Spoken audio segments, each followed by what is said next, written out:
너희는 유혹의 욕심을 따라 썩어져가는 구습을 따르는 옛사람을 벗어버리고 오직 너희의 심령이 새롭게 되어 하나님을 따라 의와 진리의 거룩함으로 지으심을 받은 새 사람을 입으라. 하나님은 영이시니 예배하는 자가 영과 진리로 예배할지니라. 아멘.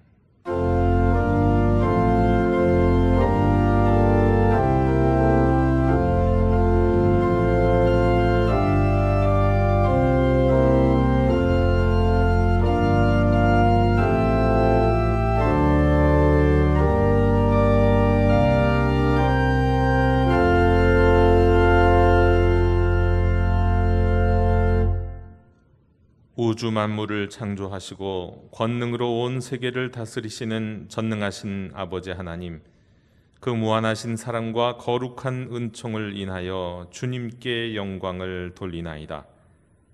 죄인들을 치유하시고 구원하시기 위하여 육신이 되어 이 땅에 오시어 그 힘들고 무거운 십자가를 지신 우리 주 예수 그리스도의 구속의 은혜를 길이 찬양하옵고, 오늘도 우리 안에 내주하시며 고단한 인생길에 용기와 희망을 주시어 소망 가운데로 인도하시는 성령님을 인하여 주를 찬송하나이다.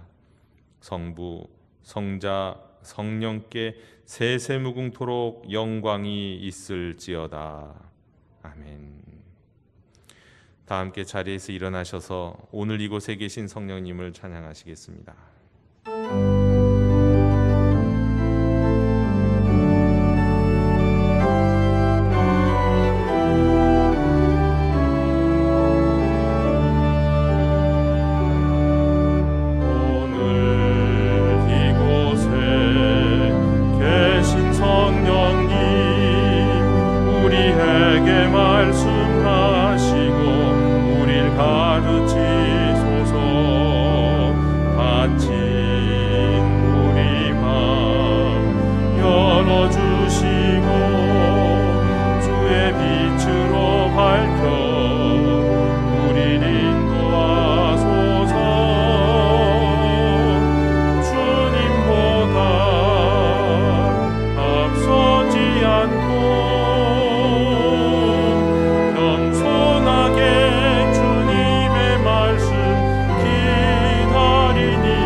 주 예수 그리스도 하나님의 아들이여, 이 죄인을 불쌍히 여기소서. 주님, 지난 한 주간도 온갖 염려와 걱정에 얽매여 살던 저희가 이 시간 주님 앞에 섰습니다. 참목자 되시는 주님이 늘 말씀으로 성령으로 인도하심에도 불구하고 저희는 주님의 음성에 귀 기울이지 아니하고 내 생각과 내 고집을 앞세우며 더 죄악이 넘쳐나는 위험한 길로 다녔사오니 용서해 주시옵소서. 죄로 인하여 우리 삶에 평안함이 없고 참된 만족도 없었사오나 오히려 그것을 달래기 위해 방탕함과 쾌락에 몸을 맡기며 살기도 했사오니 자비를 베풀어 주시옵소서. 영과 진리 가운데 예배를 드려야 함에도 이 예배의 자리에 나아오기까지 성령님으로 충만하지도 못하였고 진리이신 예수님 진리의 말씀을 가까이 하지도 아니하였습니다. 주여 사하여 주옵소서. 이제 오직 우리의 소망이 되신 주님, 주님이 약속하신 부활의 소망 가운데 우리 자신을 돌아보며 참회의 기도를 계속하오니 주여 긍휼을 베풀어 주시옵소서.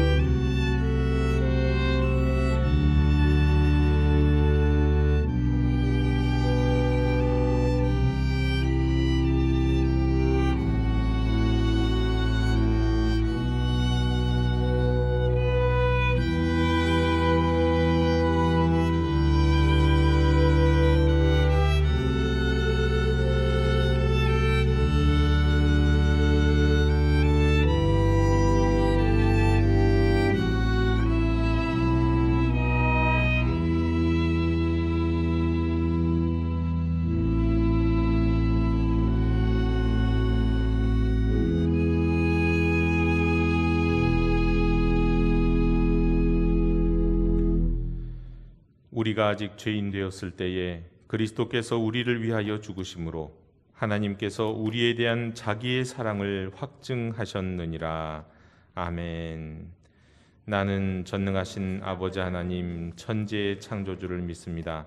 나는 그의 유일하신 아들 우리 주 예수 그리스도를 믿습니다.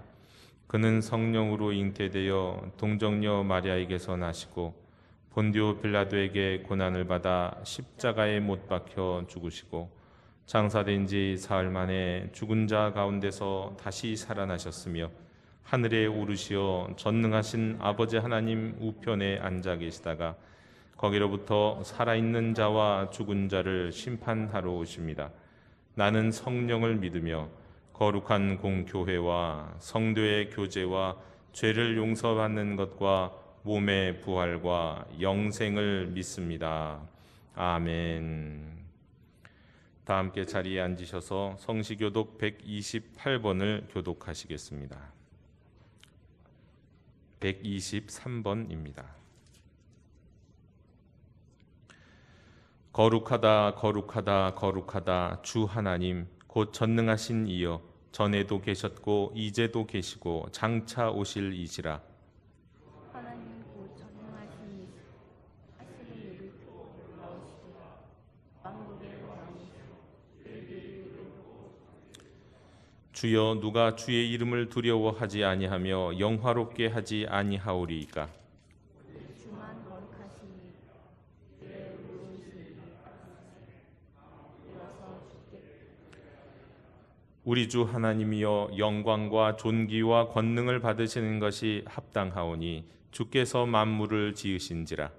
만물이 주의 뜻대로 있었고 지으심을 받아 보좌에 앉으신 이와 어린 양에게 찬송과 존귀와 영광과 권능을 세세토록 돌릴지어다. 많은 찬송과 영광과 지혜와 감사와 존귀와 권능과 힘이 하나님께 세세 아멘.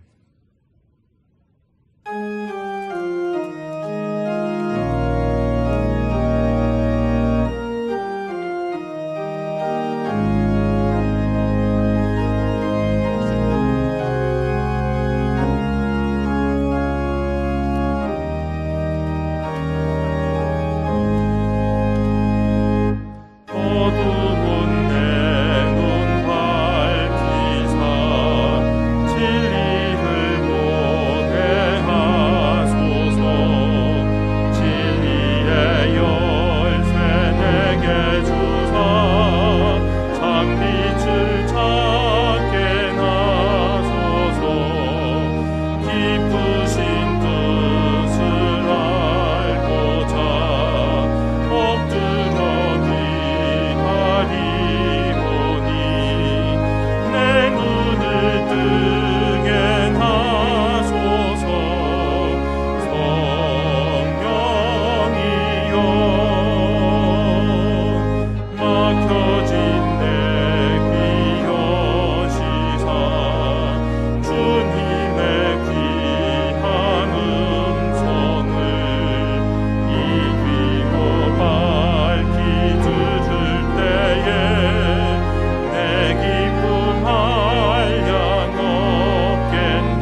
사랑과 은혜가 풍성하신 하나님 아버지, 오늘도 우리에게 거룩한 주일을 허락하셔서 주님 앞에 나와 예배하게 하시니 그 은혜에 감사와 찬양을 드립니다. 지난 한 해를 돌이켜볼 때 코로나 바이러스로 인해 온전한 예배자로 서지 못하고 게으르고 나태함에 빠져 세상 헛된 것들에 마음을 빼앗긴 채 살았습니다. 지금 우리가 처한 현실에 기도를 뒤로한 채 한숨과 불만으로 가득했던 삶이었습니다. 땅끝까지 전하라 하셨던 주님의 지상 명령도, 자연을 잘 다스려라 하셨던 그 말씀도 다 잊은 채 우리의 욕심으로 모든 것을 채우려 했던 삶이었습니다. 인간의 이기심이 가져온 결과가 지금과 같은 고통을 겪게 하고 있음을 고백하며 용서를 구합니다. 우리의 잘못을 용서하여 주시옵소서. 사랑의 하나님, 저희 마음에 십자가의 사랑을 회복시켜 주시옵소서. 하나님의 자녀로 말씀을 가까이 하여 주님의 뜻이 무엇인지 분별할 줄 아는 지혜를 주시고 그 뜻에 순종하는 삶이 되게 하여 주시옵소서. 우리 영도교회가 복음으로 교회를 새롭게 세상을 이롭게라는 표 아래 믿음으로 나아가려 합니다.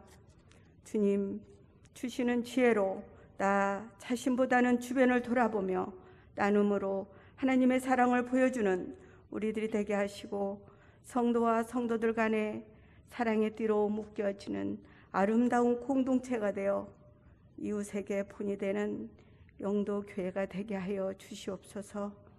또한 이 어려운 시기에 이름도 없이 빛도 없이 땅끝까지 복음을 들고 달려가는 선교사님들의 발걸음을 주님의 눈동자로 지켜 보호하여 주시고 날마다 승리의 걸음이 될 수 있게 도와주시옵소서. 사랑과 지혜의 하나님, 이 순간도 평안 중에 고통당하는 한우들을 기억하시고 하루빨리 치유되어 다시 일어나 주님 앞에 나와 예배할 수 있는 은혜를 더하여 주시옵소서. 단위에 서시는 박경훈 목사님을 기억하시고 선포하시는 말씀을 권세 있게 하셔서 저희 모두에게 은혜가 넘치게 하옵소서. 오늘도 이른 아침부터 예배를 돕는 헌신의 손길들을 기억하사 그 손길들이 기쁨과 즐거움으로 충만하도록 도와주시옵소서.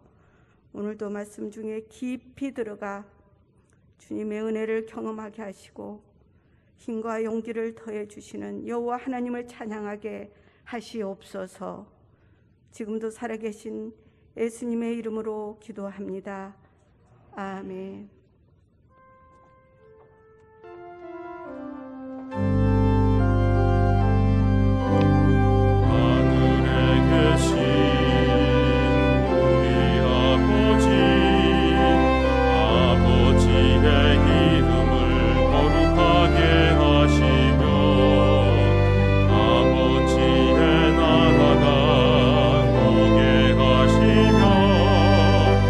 아버지의 뜻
공동체 소식을 전해드리겠습니다. 우리가 계속해서 코로나로 인한 방역 지침 가운데 예배를 드리고 있습니다. 주일 예배, 새벽 기도회, 수요 기도회, 또 금향로 기도회, 또 교회 학교 각부서 예배를 드리고 있습니다.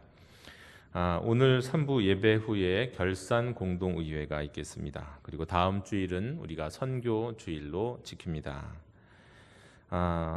미리 주보에는 없는데 한 가지 광고를 미리 드리면, 우리 2월 3일에는 초하루 기도회라는 이름으로 이제 우리가 올해부터 각 월에 매월 첫째 우리 날을 가능하면 첫째 날, 근데 이번에는 설 연휴가 끼어 있기 때문에 2월 3일에 우리가 새벽 기도를 다 함께 드리는 날로 정해서 초하루 기도회로 함께 드립니다. 이날은 가능하면 우리 자녀들도 함께 예배를 드릴 수 있으면, 기도할 수 있었으면 좋겠고요. 그리고 또 특별히 기도하는 시간, 자녀들을 위해서도 기도하는 시간, 특별한 기도의 시간을 갖도록 하겠습니다. 2월 3일부터 우리 초하루 기도회가 매월 가능하면 첫째 날 시작한다는 거 기억해 주셨으면 좋겠습니다. 또 한 가지 광고가 있습니다. 우리 금향로 기도회와 관련된 광고인데요. 우리 2월 우리 11일부터 3월 4일까지 4주간 연속으로 우리가 특별 금양로 기도회를 드릴 예정입니다. 이름은 그냥 4인 4색 금양로 기도회라고 한번 이름을 지어봤습니다. 우리 4주간 동안 4분의 강사를 모시고 4가지 주제를 가지고 금양로 기도회를 합니다. 특별히 이 시간에도 역시 자녀들과 또 선생님들과 또 기도에 대하여서, 또 예배에 대해서, 묵상에 대해서 더욱더 깊어지기 원하시는 분들, 또 가정과 교회와 나라를 위해서 기도하실 분들 더욱더 열심히 참여해 주시면 좋겠습니다. 1월 25일부터 우리 또 우리 게스트하우스에 우리 선교사님이 새로 또 부부가 잠시 묵으십니다. 여러분 환영해 주셨으면 좋겠습니다. 우리 연말 정산 기부금 영수증을 발급하고 있습니다. 이번 주에 성경 통독하신 분은 설형순 권사님과 이병환 장로님이십니다. 하나님의 위로를 빕니다. 1교구 17셀에 우리 허창행 집사님의 장인께서 지난 주간에 별세하셨습니다. 위로의 발걸음 해주신 분들께 감사드립니다. 이상으로 우리 공동체 소식을 모두 전해드렸습니다. 이제 다 함께 자리에서 일어나셔서 말씀을 위한 찬송 2절을 부르시겠습니다.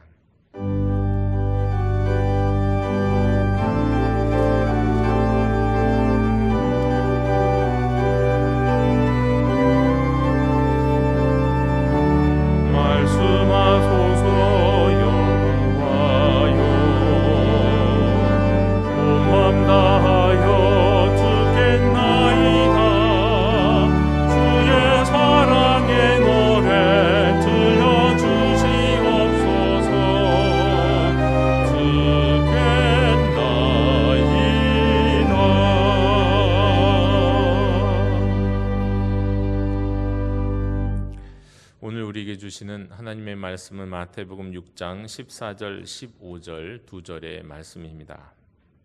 하나님 말씀을 경청하십시오. 너희가 사람의 잘못을 용서하면 너희 하늘 아버지께서도 너희 잘못을 용서하시려니와 너희가 사람의 잘못을 용서하지 아니하면 너희 아버지께서도 너희 잘못을 용서하지 아니하시리라. 아멘. 다 함께 자리에 앉으시겠습니다.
아멘.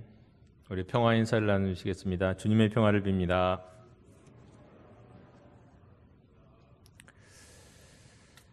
오늘 말씀은 제가 조금 이렇게 한번 이름을 지어봤습니다. 이기적인 성경 읽기. 성경을 좀 이기적으로 읽으면 우리가 어떻게 읽을 수 있는지 오늘 말씀 안에서 같이 이기적으로 성경을 함께 읽어봤으면 좋겠습니다. 존 파이퍼 목사님은 암을 낭비하지 마세요라는 책에서 이렇게 말합니다. 모든 고난의 원인은 최초의 인간이 창조주 하나님을 거역한 데 있습니다. 그러므로 세상 고난은 인간 죄에 대한 합당한 처벌입니다. 그런데 예외가 있습니다. 예수님을 믿는 자의 고난은 결코 처벌이 아니라는 것입니다. 하나님의 아들 예수께서 그를 믿는 자의 죄값을 대신 치러 주셨기 때문입니다. 자, 그렇다면 왜 믿는 자에게 고난이 일어날까요? 로마서 8장에 따르면 지금의 고통은 새로운 피조물로 변해가는 진통입니다. 이렇게 이제 말씀하고 있습니다. 전적으로 동의가 되지만 그러나 이 말씀 가운데서도 조금은 부분적인 한계는 있다는 생각도 듭니다. 예를 들어서 믿는 자의 고난도 일종의 처벌일 수 있기 때문에 그렇습니다. 예를 들어서 내가 술을 많이 마셔서 간이 망가졌습니다. 술을 많이 마셨던 과거가 있는 사람이 예수님을 믿은 후에 간에 문제가 생겼다면 그 고난을 어떻게 보면 그것도 자기 자신의 죄에 대한 처벌이라고 생각해야 하지 않겠습니까? 또 몸의 문제만이 아닙니다. 부정적인 생각, 부정적인 말이 가득한 사람이 그런 생각과 말로 인해서 사람들의 신뢰를 받지 못하고 고립이 되고 그러다 보니까 유유상종 비슷한 사람들끼리 어울리다가 사업과 직장에서 어려움이 생겨서 본인은 물론이고 온 가족이 고난당하게 된다면 이것도 역시 자신의 죄로 인한 것이다. 이렇게 말할 수밖에 없지 않겠나요? 이건 마치 아무리 예수 믿기 전에 또 예수 믿은 후에라고 하더라도 예수님이 우리의 죄를 다 대신 짊어지셨다 하더라도 우리가 범죄하면 사회적인 그 차원에서 범죄를 하게 되면 법적인 처벌을 받아야 하는 것과 마찬가지가 아닌가 싶습니다. 다만 분명한 것은요. 예수님이 우리를 대신해서 처벌받으셨기 때문에 우리에게 일어나는 고난이 하나님의 처벌은 아니다.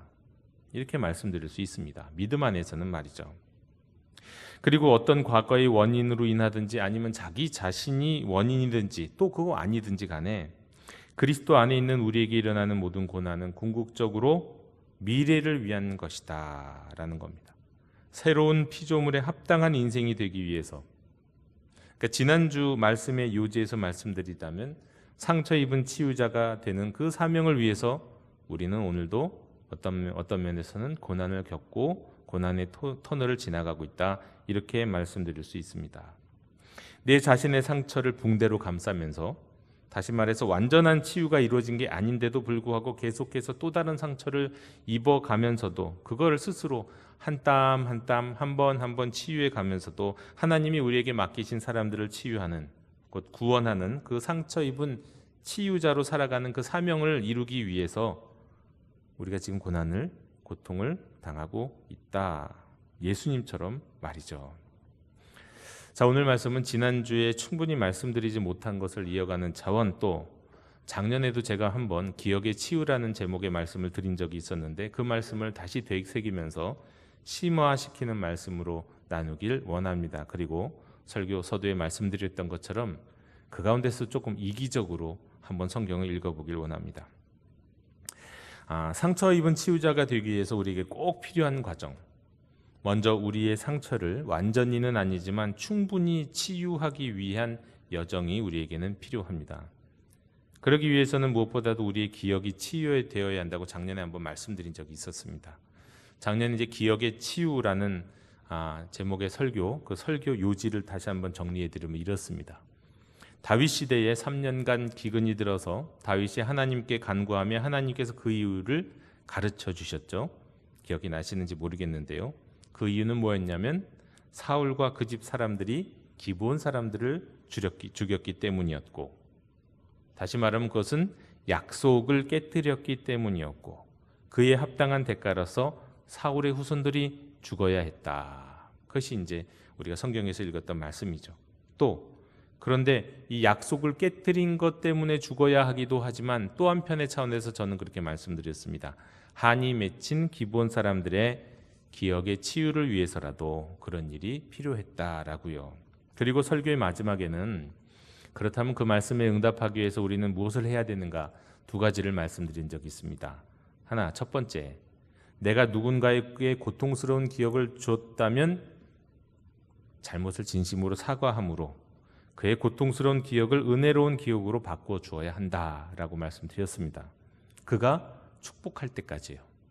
그 사람이 용서합니다. 그러면서 오히려 이제는 나를 축복해 줄 때까지. 다윗은 실제로 그랬죠. 기브온 사람들에게 내가 어떻게 속죄하면 너희가 여호와의 기업을 위해서 복을 빌겠느냐라고 묻고 거기에 합당하게 행동을 했거든요. 또 반대로 내가 누군가로부터 고통스러운 기억을 가지게 됐다면, 상처를 받게 되었다고 한다면 광야로 나가야 된다고 말씀드렸습니다. 광야요. 광야. 광야라고 하는 것이 히브리어로는 베미드바르인데 여기에서 나온 두 가지 단어가 있습니다. 하나는 나바르라고 하는 하나님의 말씀, 또 하나는 디바르라고 하는 말하자면 지성소에 해당되는 단어입니다. 광야에서 나온 단어가 하나님의 말씀이요 지성소라는 거예요. 그러니까 이 광야는 하나님의 말씀을 받는 자리요 듣는 자리고 또 하나님의 임재가 있는 바로 그 지성소와 같은 곳이다.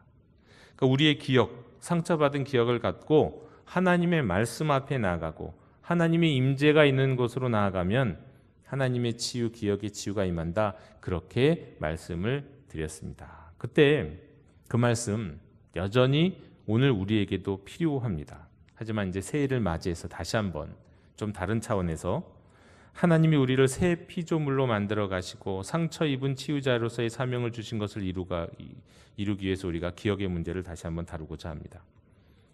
제가 오래전에 누군가로부터 들었던 이야기 가운데서요, 이런 얘기가 있습니다.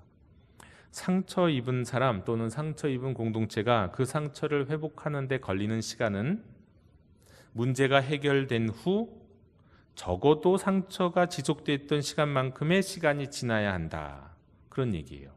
예를 들면 1년간 갈등이 있었던 관계나 공동체는 그 문제가 해결된 다음에 적어도 1년은 지나야 이제 뭔가 가라앉기 시작한다, 가라앉는다, 뭐 그런 얘기였습니다.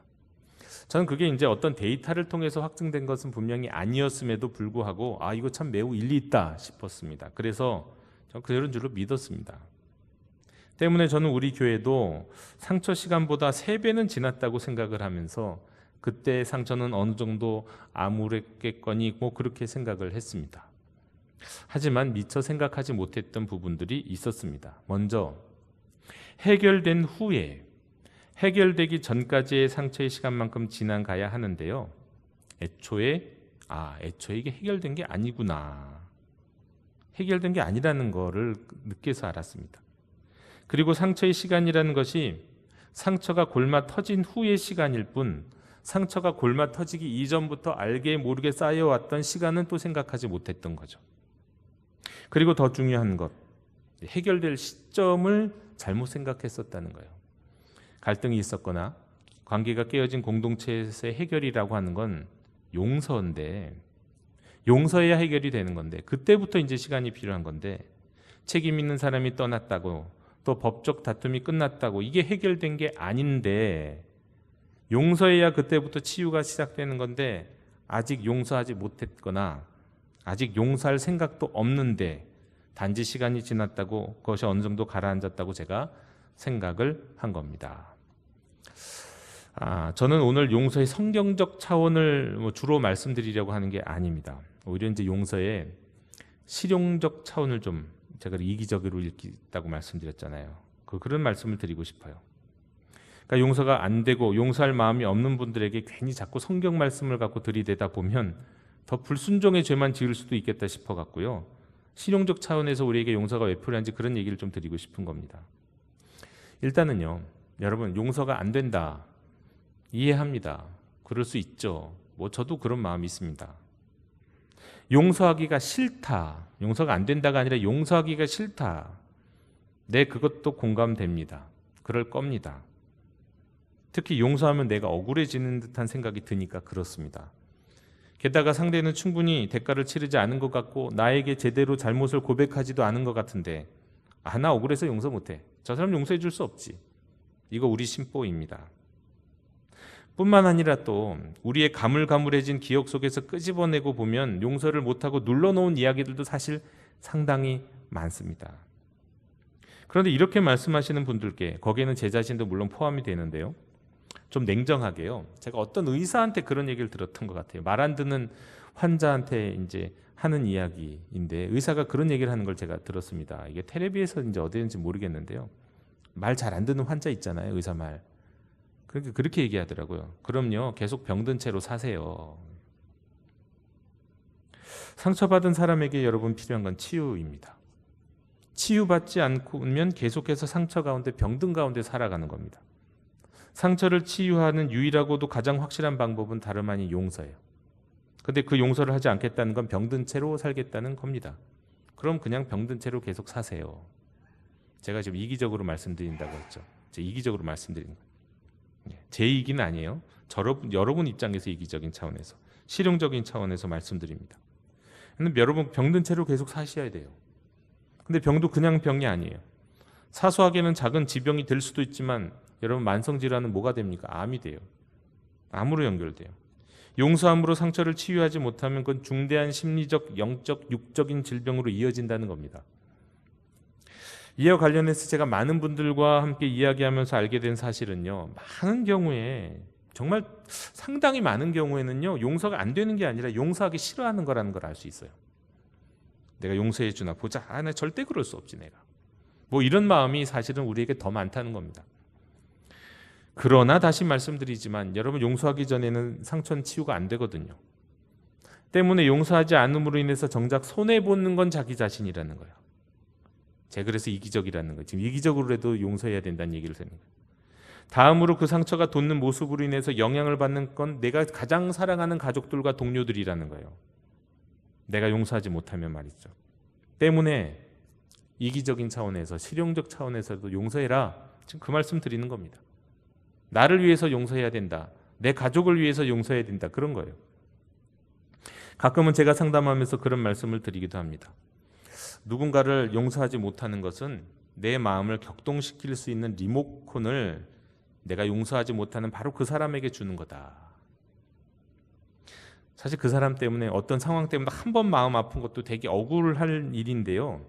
용서하지 못하는 그 기억이 계속 그 사람에게 있는 한 계속해서 그 사람에게 사실은 내 마음을 움직일 수 있는 리모컨을 쥐어주는 것 같아요. 그러니까 몇 배로 자꾸 두고 억울한 일이 된다는 겁니다. 이거 억울한 거 아닌가요? 한 번 내 마음 아프게 한 것도 억울한데 그 사람한테 계속 리모컨 주고 나를 계속 놀려, 나를 계속 마음 아프게 이렇게 하면서 리모컨을 주고 있는 게 이게 우리의 모습이라는 겁니다.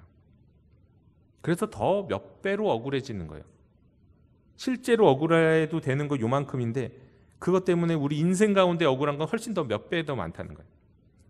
게다가 땜에 난 작은 구멍이 땜을 무너뜨리듯이 용서하지 못했던 상처가 인생 전체를 무너뜨릴 수도 있습니다. 때문에 용서하되 빨리 용서하는 게 가장 남는 장사다. 남는 거예요. 네, 그렇게 말씀드릴 수 있습니다. 여러분 용서해야 비로소 아픈 기억이 잊어지기 그때부터 시작하는 거예요. 용서해야 리모컨을 빼앗을 수 있는 겁니다. 물론 용서한다고 해서 그 일에 대한 사실의 기억이 없어지는 건 아니죠. 하지만 그 기억으로 인한 아픔은 치유되기 시작해요. 그리고 비로소 그 고통이 잊혀지기 시작해요. 사실은 기억나지만 고통은 잊혀지기 시작한다는 거예요. 어떤 경우는 굳이 오랫동안 떠올리지 않고 살고 있어서 편했는데 괜히 상처, 치유, 용서란 말 자꾸 하다 보면 괜히 그때서야 떠오르는 생각들이 있습니다. 기억들이 있어요. 아픈 상처가 있어요. 기억납니다. 불쾌해. 옛날 내가 한동안 몇 년 동안 생각 안 하고 있었는데 목사님 설교하다 보니까 이게 몇 년 만에 생각나네. 그리고 이게 다시 화가 나려고 그러는데 그럴 수 있습니다. 근데 여러분 그건 차라리 잘된 일이에요. 왜냐하면 용서하지 않는, 치유되지 않은 기억은 그게 나도 모르게 나의 행동에 깊은 영향을 미치거든요. 오늘날 내가 갖고 있는 여러 가지 문제들이 내 삶의 감정 속에서, 내 삶의 태도 속에 다 남아 있는 겁니다. 네. 아픈 상처였음에도 기억하지 못하고 있었다는 건 그 기억을 우리가 막 누르고 있었다는 거예요. 억압하고 있었다는 거예요. 그런데 억압된 기억은 인생 가운데 불쑥불쑥 감정으로 나타납니다. 우리가 꽉 누르고 있으면 잠시 누르고 있던 것이 불쑥불쑥 튀어나가고 우리를 괴롭히는 거예요. 네. 무엇보다도 자기 자신을 괴롭히죠. 과민하거나 누군가를 막 자꾸 혐오하거나 분노하거나 우울하거나 무기력하거나 허세, 과장된 즐거움 같은 거예요. 이런 것들로 막 나타납니다. 예. 그리고 자기만 그것 때문에 괴롭히는 게 아니라 자기가 가장 사랑하는 사람을 괴롭히게 돼요. 물론 다짜고짜 용서가 되는 거 아니죠. 그거 다 잊어버릴 수 없습니다. 다만 우리가 할 수 있는 최선은요, 고통 없이 그 사건을 기억할 수 있을 정도로, 끄집어내서 이제 편하게 얘기할 수 있을 정도로 그 사건과 친해지는 거예요. 이것을 위해서 할 수 있는 첫 번째 단계는 좀 의외일 수 있지만 일단은요, 이것을 위해서 일단은 제대로 기억하는 거 필요해요. 제대로 기억하는 거. 근데 우리가 일단 가만 보면 제대로 기억 못하고 있어요. 이미 우리 기억 속에서는 왜곡되어 있어요. 우리 아픈 상처를 준 어떤 기억들이 지금 여러분이 팩트를, 사실을 다 기억한다고 생각하시나요? 아니요. 이미 시간이 지나면서 여러분 그 사실을 왜곡하고 있어요. 왜곡된 기억이에요. 일단 제대로 기억하는 것 중요해요. 어디까지가 진짜고 어디까지가 내 생각이고 나의 감정인가. 그리고 일단 제대로 기억한 다음에 그 다음에 필요한 단계는 화도 좀 낼 줄 알아야 돼요. 분노할 줄 알아야 돼요. 저는 이걸 잘 못하겠더라고요. 화날 일이 있었으면 그걸 그냥 화날 일인가 생각하고 분노를 안 하고 있으면 그게 속으로 병드는 걸 느껴요. 속으로. 근데요, 가끔이 아니라 정말 화나고 상처되는 일 있으면요, 한번 화를 내봐야 돼요. 그것 때문에. 심지어 접시도 하나 깨보아도 좋고요. 뭐 하나 던져보는 것도 좋아요. 물론 다른 사람에게 그러면 안 되겠죠. 나 혼자 있을 때 그러든지 아니면 하나님께 기도하다가 그러든지. 시편에 많은 시편 기자들이 하나님 앞에 자기 화난 거 다 토로하는 것처럼 말이죠. 네. 그러니까 분노하는 것도 필요합니다. 엉뚱한 사람에게, 가족에게 그러지는 마시고요. 다만 너무 오래 분노해서는 안 돼요. 너무 오래 분노하면 그 분노가 자기에게 이렇게 스물스물 들어가고 자기의 삶의 태도가 되고 젖어들어요. 예. 우리 김치 국물이 그 그릇 같은 데 스며드는 것처럼요, 오랜 분노는 우리 몸에 그냥 탁 스며든 다음에 젖어갖고 안 빠져나가요. 나중에 그 분노가 오래되면 그렇다는 거예요. 그러니까 빨리 너무 오래 분노하지 않고, 그러나 분노해 하세요. 그리고는 하나님이 주시는 용기와 결단 가운데 용서를 선언해야죠. 용서가 안 될걸요? 용서하기 싫을걸요? 그런데 용서를 그냥 선언하세요. 용서하기로 결단하시면 되는 거예요. 거기까지. 그 다음부터는 하나님이 인도하시는 거고요. 우리는 나는 나를 위해서라도 용서하겠다라는 마음으로 용서를 결단하는 게 중요해요. 여러분, 이런 용서가 실용적인 용서죠. 이런 용서가 이기적인 용서예요. 그 사람을 위해서 용서하는 거 아니에요. 하나님이 그렇게 말씀하셨기 때문에 용서하는 것도 아니에요. 그들이 용서받을 만큼 잘못을 인정하고 사과했기 때문에, 내 분이 풀렸기 때문에 용서하는 것도 아니에요. 네.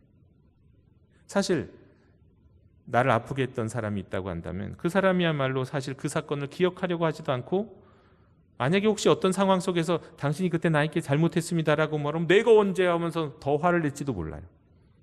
네. 그 왜 내 잘못이냐고 말할지도 몰라요. 그럼에도 용서해야 되는 까닭은 나 자신을 위해서입니다. 나 자신의 건강을 위해서, 나 자신의 치료를 위해서 용서해야 되는 겁니다. 분노하되 분노에 집착하지 말고 매몰되지 않고 오직 자신의 상처의 치료에 도움을 주는 정도만 분노를 표현하고요. 그리고 누구를 위해서가 아니라 나를 위해서 용서하라. 오늘 말씀 가운데 제가 사실 성경을 인용하지 않았다는 거 아시죠? 네. 특별히 용서에 관한 말씀 성경이 얼마나 많습니까? 그런데 제가 인용 안 해요. 왜냐하면 자꾸 이걸 말씀에 근거해서 용서를 하다 보면 이게 죄의식이 될까 봐 그런 거예요. 일단 여러분 자신을 위해서 이기적으로라도 용서하라, 그런 말씀이에요.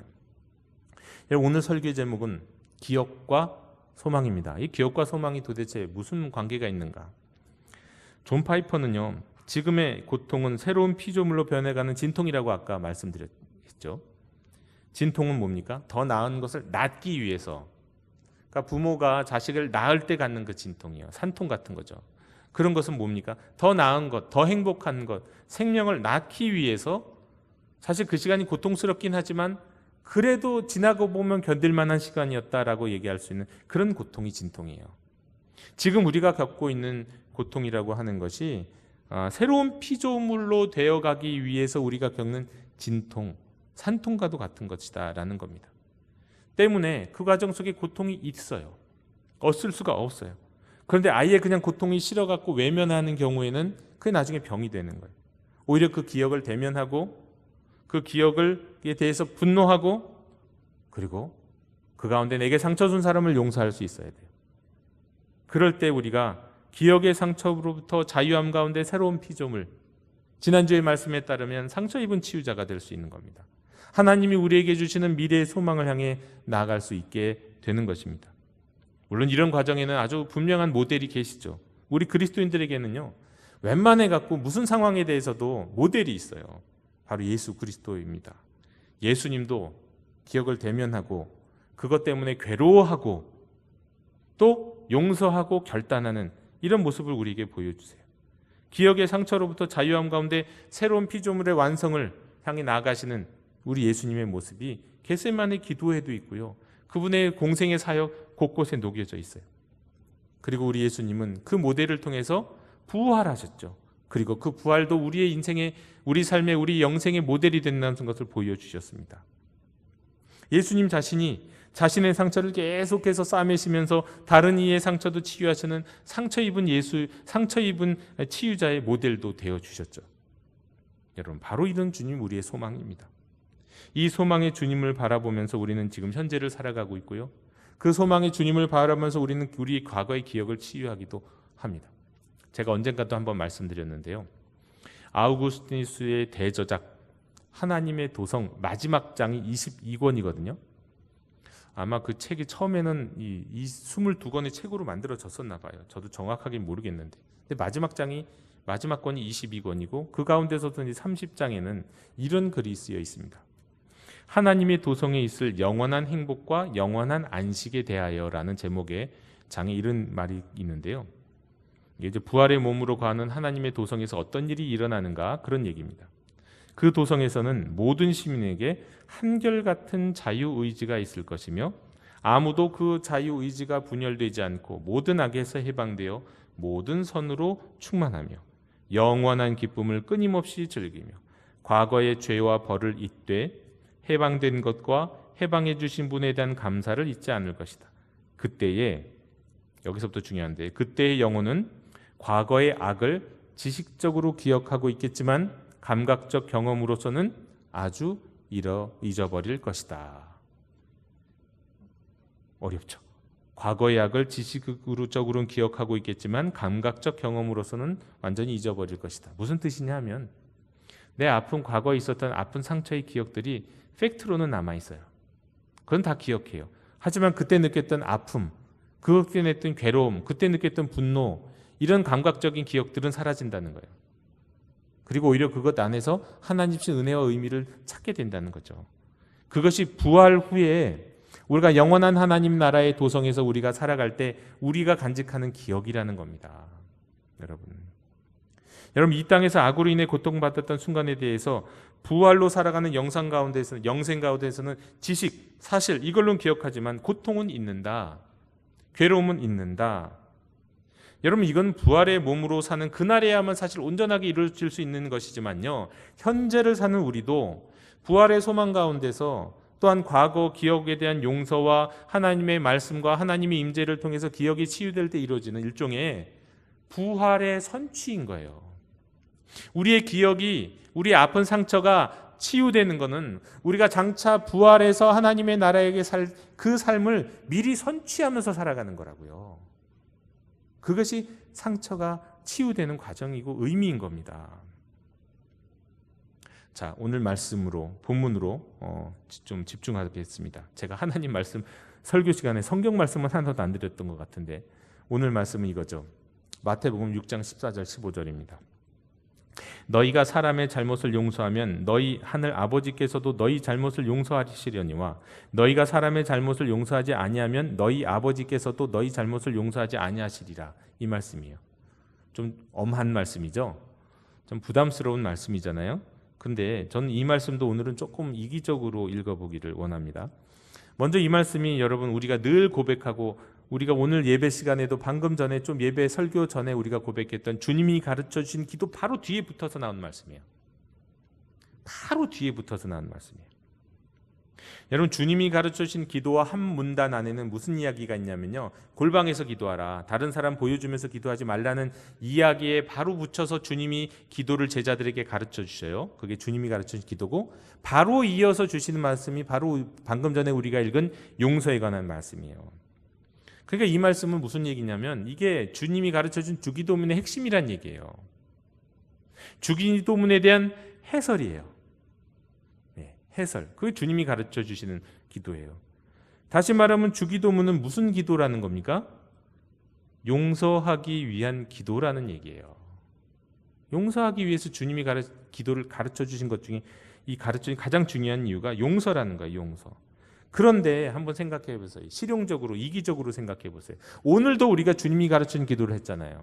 새벽 기도 때도 하기도 하고 무슨 기도 때마다 하루에 한 번씩 몇 번씩 기도하는 분들도 계실 텐데요. 이 기도를 하면서 용서하지 못한다는 것은 이 기도를 헛되게 읊조리는 것이라고 할 수 있는 겁니다. 용서가 안 되는데 주기도문으로 기도한다? 그럼 계속 이게 말이 안 되는 거예요. 용서를 하는 사람이 주님이 가르친 기도를 해야 되는 거예요. 물론 또 안 되지만 주님이 가르쳐준 기도를 드림으로 더욱 용서에 가까이 나갈 수도 있겠지만 그러나 이 기도는 이루어지지 않은 기도가 되는 거고 진심이 아닌 기도가 되는 거예요. 용서하지 않는 한. 여러분 우리가 일평생 얼마나 많이 주님이 가르쳐주신 기도를 기도합니까? 우리 그리스도인들이 몇백 번, 몇천 번, 몇만 번. 그런데 용서하지 않으면 그 기도는 헛된 기도다. 얼마나 억울해요. 억울하지 않기 위해서라도 용서해야 된다는 말씀 드리는 거예요. 이기적으로 제가 성경 읽자고 말씀드렸잖아요. 이기적으로. 일평생 드리는 수많은 주기도문이 헛되지 않기 위해서라도 우리는 용서함으로 그 고통으로부터 고통스러운 기억으로부터 자유해야 된다. 지금 이렇게 말씀드리는 겁니다. 사실 이 오늘의 말씀을 문자적으로 이해하면 그렇죠. 우리는 과거의 고통스러운 기억을 주어서 현재도 여전히 고통스럽게 하는 그 사람의 잘못을 용서하면 미래의 하나님의 용서를 받는 기쁨을 누릴 것이다. 반대로 과거에 그 상처 준 사람 용서하지 못하면 미래에 용서받을 수 있는 기쁨을 누리지 못할 것이다.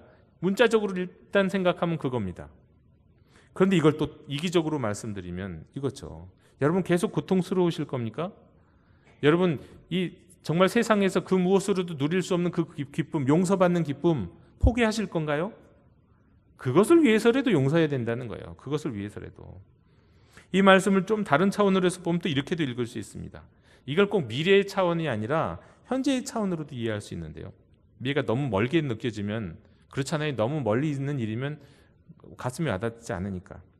여러분 이거죠. 우리가 다른 이의 잘못을 용서해 주면은요. 비로소 우리는 하나님의 용서를 받은 사람으로 살아갈 수 있다는 거예요.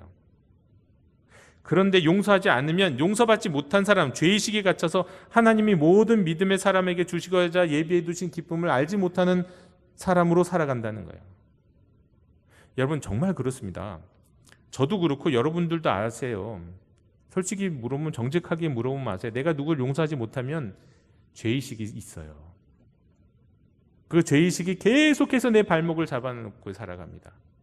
그리고 결코 기쁘지 못하게 해요. 나야 기쁘게 살고 싶으신가요? 정말 행복하게 살고 싶은가요? 용서해야 그때부터 시작되는 거예요. 용서해야만. 나를 위해서라도 그렇다는 겁니다. 그래야 하나님이 주시는 용서의 기쁨, 나를 용서하시는 하나님의 용서의 기쁨을 그때 내가 만끽하고 누릴 수 있게 되기 때문이에요. 용서하기 전에는 그 일이 시작이 안 돼요. 용서하기 전에는 그게 발동이 안 돼요. 계속해서 우리는 죄의식 가운데 살아가게 된다는 거예요. 왜 계속해서 죄의식 가운데 살아가야 합니까? 나를 마음 아프게 한 것도 억울한데 누군가가.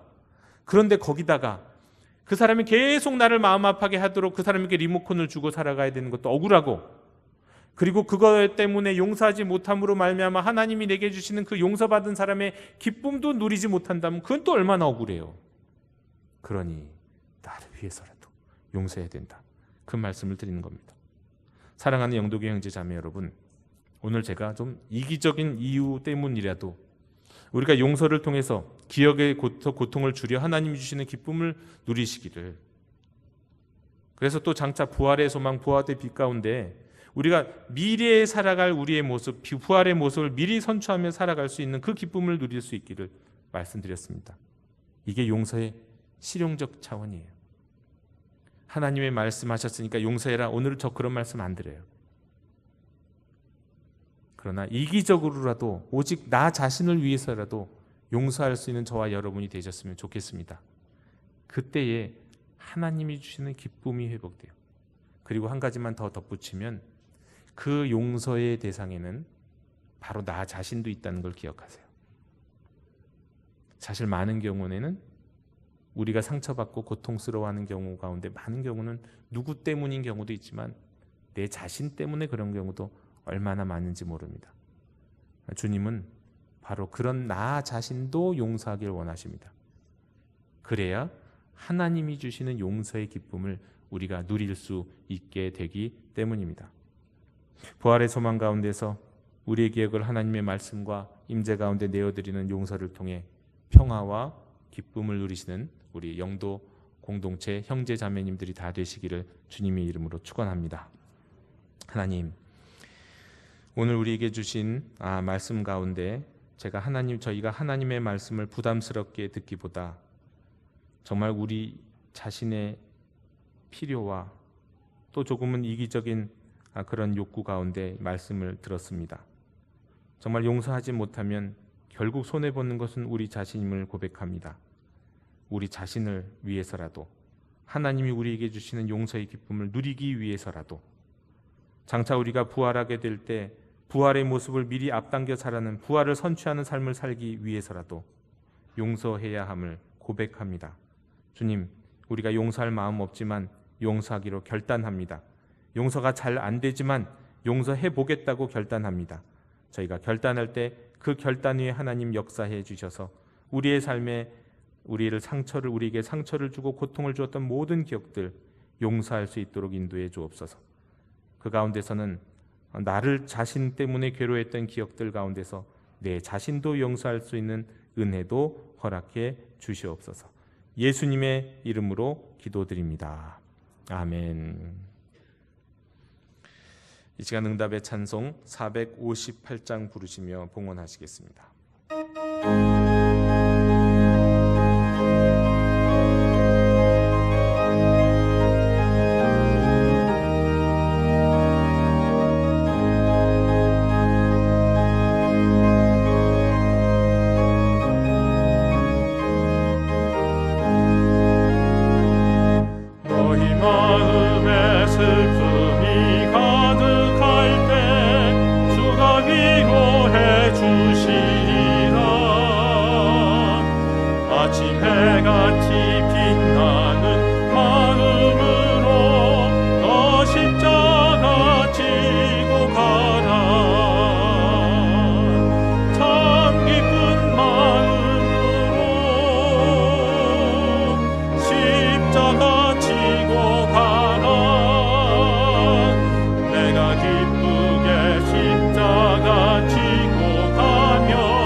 언약한 말씀을 기억하고 너 십자가 지고 가라. 참 기쁜 마음으로 십자가 지고 가라. 내가 기쁘게 십자가 지고 가면 슬픈 받네. 내가 맡은 일 성실히 행할 때에 주님 앞에서 상 받으리. 주가 베푸신 은혜를 감사하며 너 십자가 지고 가라.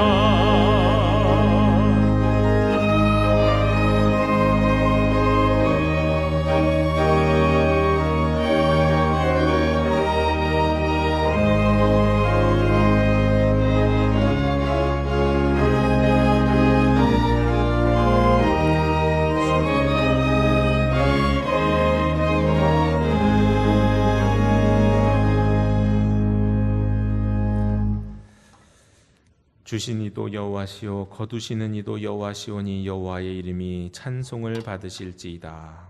주님, 저희들에게 지난 세월 가운데서도 참으로 많은 것들을 채워주심에 감사드립니다. 예배드림에 감사하며 주일 헌금을, 넉넉한 물질 허락하심에 감사하며 10의 1조를, 돌아보면 발자국마다 은총이었기에 감사 헌금을 드립니다. 또한 여러 이름으로 감사하며 목적 헌금을 드립니다. 때가 되면 거둬가실 주님의 섭리 앞에서 더 겸손히, 더 감사하며 더 헌신하는 인생이 되어서 후회 없게 하옵시며 이 시간 드리는 저희들의 예물을 기쁘게 흠양하여 주시옵소서. 아낌없이 드리는 손길 위에 풍성한 삶을 원하시는 하나님의 뜻을 이루어 주옵시고 먼 데 있는 가족과 저희가 속한 일터 가운데서도 함께해 주사 번영케 해 주옵소서. 나아가 주여 이제 간구하옵기는 저희들의 삶에서 코로나 바이러스를 거두어 주시어서 여러 가지 억압으로부터 해방의 기쁨을 누릴 수 있도록 인도해 주시옵소서. 예수 그리스도 이름으로 봉헌기도 드리옵나이다. 아멘. 다 함께 자리에서 일어나셔서 결단의 찬양을 함께 부르시겠습니다.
지금은 우리 주 예수 그리스도의 은혜와 하나님의 크신 사랑과 성령님의 감화 감동 충만하심이 기억을 치유하고 부활의 소망을 바라보는 하나님의 자녀들 머리 위에 지금부터 영원토록 함께 계시기를 간절히 축원하옵나이다.